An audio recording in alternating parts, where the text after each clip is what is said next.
গীবতের গুনাহ থেকে মুক্তির উপায় কি? বাজারে ড্রেসিং করা মুরগি খাওয়া যাবে কিনা? নবী সাল্লাল্লাহু আলাইহি সাল্লামকে মৃত বলা কি গুনাহ? মাসনুন দোয়া, আয়াতুল কুরসি, তিনকুল ইত্যাদি পাঠ করলে আউযুবিল্লাহি বিসমিল্লাহ না পড়লে গুনাহ হবে কিনা? মহিলাদের হায়েজের সময় কি কোরআন তেলাওয়াত করতে পারবে? কোরআন শরীফ তেলাওয়াত করার সময় দুই পা গুটিয়ে বসে তেলাওয়াত করতে পারবো কিনা? একই গুনাহ বারবার হয়ে গেলে করণীয় কি ভাই? টি শার্ট পরে কি নামাজ পড়া যাবে?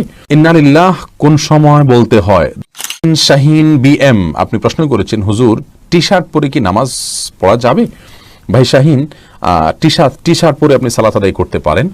তো মনে রাখবেন, সালাত আদায়ের ক্ষেত্রে মৌলিক নির্দেশনা আল্লাহ সুবহানাহু ওয়া তাআলা বলেছেন, ইয়া আইয়ুহাল্লাযীনা আমানু খুযু যিনাতাকুম ইনদা কুল্লি মাসজিদ। হে ঈমানদাররা, প্রত্যেক সালাতের সময় তোমরা সুন্দর ভাবে সালাত আদায় করবে, সুন্দর পোশাক পরবে বা সুন্দর পোশাক পরবে। তো এই জন্য এমন কোনো পোশাক পরা উচিত নয় সালাতের সময় যে পোশাক পরে আপনি সম্ভ্রান্ত কোনো জায়গায় যাবেন না, মান্যগণ্য কোনো ব্যক্তির কাছে যাবেন না, সেরকম কোনো পোশাক পরা উচিত নয়। অতএব আপনি চেষ্টা করবেন যে পোশাক পরলে আপনাকে খারাপ দেখা না যায়, দৃষ্টিকটু দেখা না যায়, ভিন্ন ব্যতিক্রম মনে না হয়, এবং আপনি এটা পরে ভালো কোনো জায়গায় যেতে ইতস্তবোধ করেন না, সেরকম পোশাক পরে সালাত আদায় করবেন। জান্নাত জাহান আপনি প্রশ্ন করেছেন, কোরআন শরীফ তেলাওয়াত করার সময় দুই পা গুটিয়ে বসে তেলাওয়াত করতে পারবো কিনা? পারবেন, কোনো অসুবিধা নেই। কোরআন শরীফ তেলাওয়াত করার সময় আপনাকে দোজানো হয়ে মাটি সালাতের সময় যেভাবে বসেন সেভাবে বসতে হবে এমন কোনো শর্ত নাই।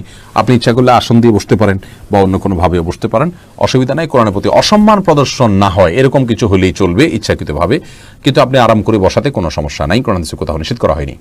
এরপরে প্রশ্ন হলো কালিমউদ্দিন, আপনি জানতে চেয়েছেন একই গুনাহ বারবার হয়ে গেলে করণীয় কি? ভাই কালিমউদ্দিন, একই গুনাহ বারবার হয়ে গেলে আপনি কি করবেন? একই হাত যদি আপনার বারবার কাটা যায় আপনি কি করবেন? বারবার ব্যান্ডেজ করবেন। একইভাবে একই গুনাহ বারবার হলে বারবার তওবা করবেন। মনে রাখবেন, আল্লাহ সুবহানাহু ওয়া তাআলার গুণবাচক নাম তাওয়াব। তাওয়াব শব্দের অর্থ আর তায়েব শব্দের অর্থ এক না। তায়েব তো যিনি তওবা করছেন তিনি, তাওয়াব বলা হয় যিনি তওবা বারবার কবুল করেন, বারবার তো বান্দার তওবা কবুল করেন, তাকে তাওয়াব বলা হয়। এই জন্য যতবার অপরাধ হবে, গুনাহ হবে, ততবার আমাদের আল্লাহর দিকে ধাবিত হইতে হবে এবং তওবা করে আল্লাহর কাছ থেকে মাপ চেয়ে নিতে হবে। আল্লাহ তাআলা আমাদের সেই তৌফিক দান করুন। শিলু, আপনি জানতে চেয়েছেন মহিলাদের হায়েজের সময় কি কোরআন তেলাওয়াত করতে পারবে? বোন শিলু, এটা নিয়ে উলামায়ে কেরামের মধ্যে মত পার্থক্য রয়েছে। অনেক উলামাগণ বলেছেন কোরআন তেলাওয়াত মাসিক অবস্থায় মা বোনরা করতে পারবেন, কারণ কোরআনে কারীমের এই রাসূল করিম সাল্লাল্লাহু আলাইহি ওয়াসাল্লামের হাদিসের কোথাও স্পষ্ট করে নিষেধাজ্ঞা বর্ণিত হয়নি। মহিলা সাহাবীরা অনেকেই ছিলেন, কিন্তু কোনো জায়গায় নবী সাল্লাল্লাহু আলাইহি ওয়াসাল্লাম নিষেধ করেছেন স্পষ্টভাবে এটা জানা যায়নি। হায়েজ অবস্থায়, মাসিক অবস্থায় তাওয়াফ করতে পারবেন না এবং কোরআন স্পর্শ করতে পারবেন না, সালাত পড়তে পারবেন না, সিয়াম পড়তে পারবেন না। এর বাইরে স্বামী স্ত্রীর সহবাস করতে পারবেন না, সব কিছু করতে পারবেন, কারণ নিষেধ নাই। আবার এর বিপরীতে কোনো কোনো আসার দ্বারা নিষেধাজ্ঞার প্রমাণ করে থাকেন অনেক উলামায়ে কেরাম, তারা বলেন যে পড়া যাবে না। এই মতটা বরং জমহুরের মত, অর্থাৎ পড়া যাবে না।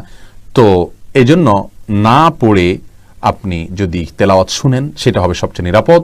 আর যদি আপনি হাফেজা হন, হিফজের ছাত্রী হন, অথবা কোরআন মুখস্থ আছে আপনার, সে অংশ ভুলে যাবেন মনে হয়, যদি আপনি নিয়মিত এভাবে আপনার পিরিয়ডের সময়টা বাদ দেন, তাহলে সেক্ষেত্রে আপনার জন্য বিশেষ ওজরের কারণে জায়েজ হতে পারে ইনশাআল্লাহ বিদিনা। কিন্তু নিরাপদ হলো না তেলাওয়াত করে এই টাইমটাতে শোনা।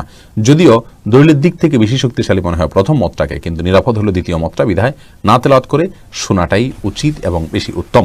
ফারুক তিতাস, আপনি জানতেছেন মাসনুন দোয়া, আয়াতুল কুরসি, তিনকুল ইত্যাদি পাঠ করলে আউযুবিল্লাহি বিসমিল্লাহ না পড়লে গুনাহ হবে কিনা?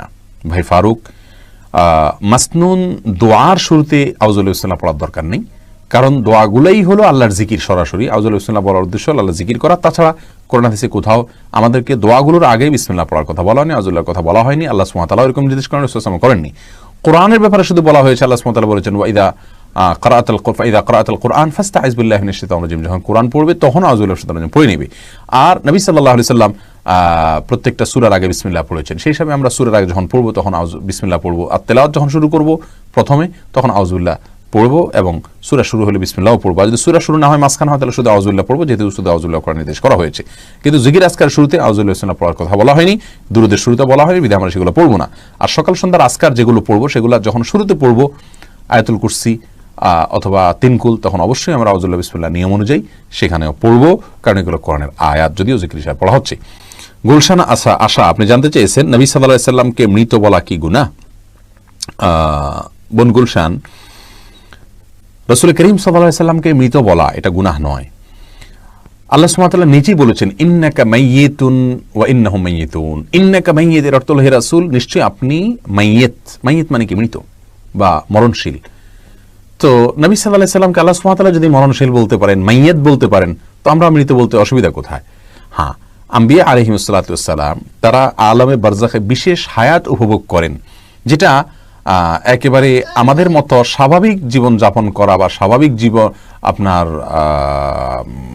কি বলে স্বাভাবিকভাবে আমরা যে জীবনযাপন করি দুনিয়াতে সেরকম জীবনযাপন না, একটা বিশেষ হায়াত তারা উপভোগ করেন। সেই অর্থে আপনার বলা যেতে পারে তারা একটা বিশেষ হায়াত ভোগ করছেন, কিন্তু মৃত বলা যাবে না, ব্যাপারটি সেরকম না। আল্লাহ নিজেই বলেছেন, তাহলে কেন আপনি বলতে পারবেন না? আর তাছাড়া তারা মৃত্যুবরণ করেছেন, অতএব তাদেরকে মৃত্যুবরণ না করলে আমরা কবরের নিচে কেন রেখে দিলাম?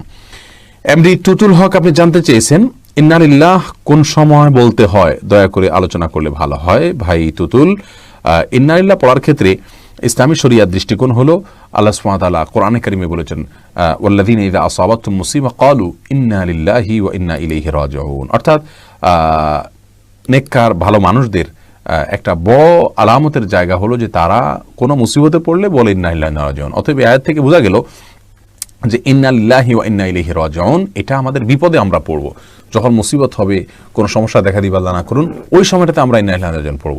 ইন্না লিল্লাহি ওয়া ইন্না ইলাইহি রাজিউন আমাদের দেশে সাধারণত মানুষ মারা গেলে আমরা পড়ি। কেউ কোনো বিপদে ইন্না লিল্লাহি পড়লে বলে কি কেউ কি মারা গেছে? তার মানে মানুষ মনে করে যে ইন্না লিল্লাহি শুধু মারা গেলেই পড়তে হয়, এটা ভুল ধারণা। আমরা ইন্না লিল্লাহি ওয়া ইন্না ইলাইহি রাজিউন পড়ব যেই কোনো বিপদ দেখা দিলেই আমরা ইন্না লিল্লাহি পড়তে পারি, এটাই কোরআনের নির্দেশনা যে কোনো মুসিবতে। রানা সিদ্দিক জানতে চেয়েছেন বাজারে ড্রেসিং করা মুরগি খাওয়া যাবে কিনা। ভাই রানা, বাজারে ড্রেসিং করা মুরগি খাওয়া যাবে, তবে না খাইলে ভালো, ঝামেলা মুক্ত।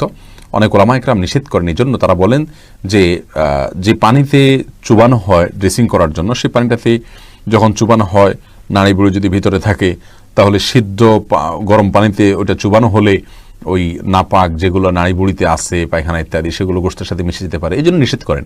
আসলে এত অল্প সময়ের জন্য যে চুবানো হয় কয়েক সেকেন্ডের জন্য, এত অল্প সময়ের মধ্যে ওই নাপাকি এটা গোশত পর্যন্ত পৌঁছায় না, যার কারণে গোশতের মধ্যে কোনো দুর্গন্ধ আমরা দেখি না, স্বাদটাও নাপাকের আসে না, কোনো আলামতও আসে না, যার কারণে এটাকে আমরা হারাম মনে করি না।